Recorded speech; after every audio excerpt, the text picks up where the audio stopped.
गांव के बाहरी इलाके में एक पुराना हैंडपंप था जो गांव वालों के लिए एकमात्र पानी का स्रोत था। हर सुबह और शाम लोग वहां पानी भरने के लिए जाते थे, लेकिन एक दिन से कुछ अजीब घटनाएं घटने लगीं।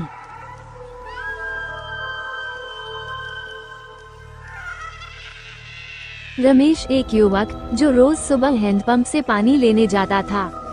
चूंकि रमेश की बहन जो छोटी थी लेकिन हर बार भाई के साथ पानी लेने जाती थी। गांव वाले जिन्होंने धीरे धीरे इस अजीब घटना के बारे में सुना था। रमेश और चूंकि की सुबह की दिनचर्या थी कि वे हैंडपंप से पानी लेने जाते थे। एक सुबह रमेश अकेले ही गए क्योंकि चूंकि को घर के कामों में मदद करनी थी। जैसे ही वह पंप के पास पहुँचे, उन्होंने देखा कि वहाँ कोई महिला खड़ी थी। वह महिला पूरी तरह से खतरनाक दिख रही थी और उसका चेहरा अलग ही था। रमेश सोचा कि वह कोई गांव वाली होगी, लेकिन जैसे ही उसने उससे पानी मांगा, महिला ने धीमे से कहा, तुम मुझे अपना नाम बताओ, तब तुम्हें पानी मिलेगा। रमेश थोड़ा घबराया, लेकिन फिर भी उसने अपना नाम बताया। महिला हंसी और अचानक ही सुरेश को घेर लिया। सुरेश ने देखा कि महिला की आंखें पूरी तरह से काली हो गई थी और उसकी आवाज में एक अजीब गूंज थी। वह महिला एक चुड़ैल थी जो लोगों को जाल में फंसाने के लिए उस पंप के पास आती थी।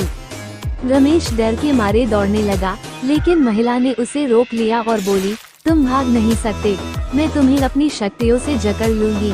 रमेश ने अपनी जान बचाने के लिए घर लौटने की पूरी कोशिश की, लेकिन चुड़ैल की शक्तियों ने उसे बहुत परेशान किया।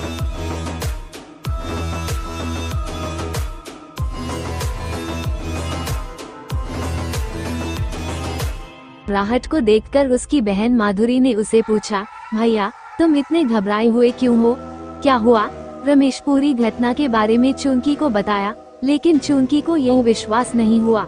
वह समझ नहीं पा रही थी कि रमेश जैसा होशियार लड़का अचानक से इतनी भूतिया बातें क्यों कह रहा है। लेकिन जैसे जैसे दिन गुजरने लगे, गांव में और भी घटनाएं घटने लगीं। एक एक करके लोग जो भी हैंडपंप से पानी भरने जाते, कुछ अजीब अनुभव करने लगे। कोई यह कहता कि उसे अचानक से सिर में तेज दर्द हुआ, तो कोई कहता कि उसे किसी ने पीछे से आवाज दी, लेकिन जब वह मुड़ा तो कोई नहीं था। धीरे धीरे गांव वाले इस चुड़ैल के बारे में बातें करने लगे और उनमें से कुछ लोग यह मानने लगे कि सचमुच वहाँ कुछ अजीब हो रहा है। एक रात रमेश ने फैसला किया कि वह फिर से हैंडपंप जाएगा और उस चुड़ैल का सामना करेगा। वह अपनी बहन चूंकि अपने साथ ले आया।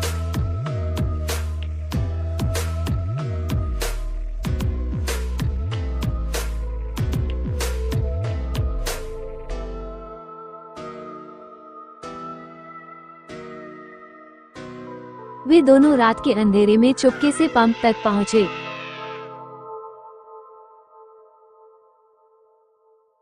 पंप के पास पहुंचते ही उन्हें वही महिला फिर से दिखी, लेकिन इस बार वह और भी भयावह लग रही थी। उसकी आंखें जलती हुई कोयले जैसी थीं और उसका चेहरा भूतिया रूप में बदल चुका था। चुड़ैल का खौफनाक रूप। चुड़ैल ने अपने हाथ रमेश की ओर बढ़ाए और बोली, तुम मुझे छोड़कर क्यों भाग रहे थे? तुम्हारे साथ तो खेल अभी शुरू हुआ है। रमेश ने डर के मारे कदम पीछे हटाए, लेकिन चूंकि ने साहस दिखाया और चुड़ैल से पूछा, तुम कौन हो? क्यों हमारे गांव वालों को परेशान कर रही हो? चुड़ैल हंसी और बोली, मैं इस गांव की एक पुरानी आत्मा हूँ जो बदले की तलाश में है। तुम्हारे जैसे लोग मेरे रास्ते में आए और मुझे इस जगह में फंसा दिया। अब मैं किसी को नहीं छोड़ूंगी।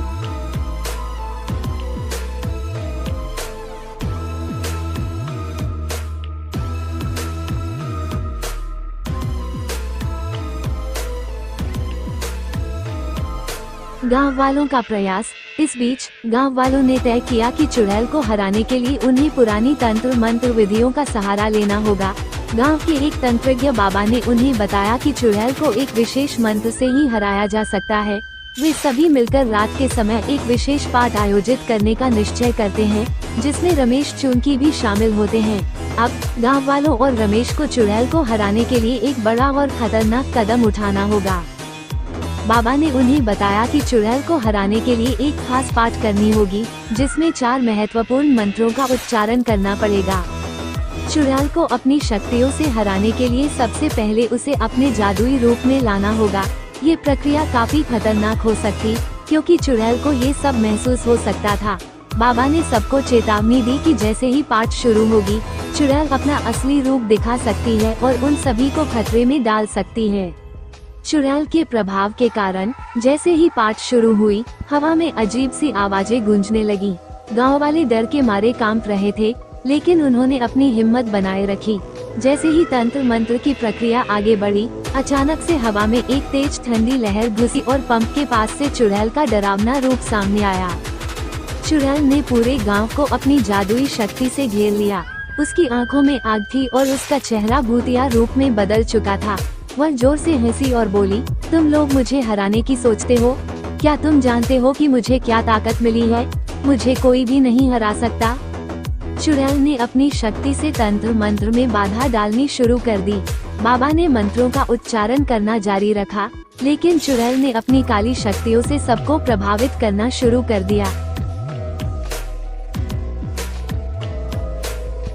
आखिरकार बाबा ने उसे मार डाला। उसकी आत्मा को शांति मिल गई।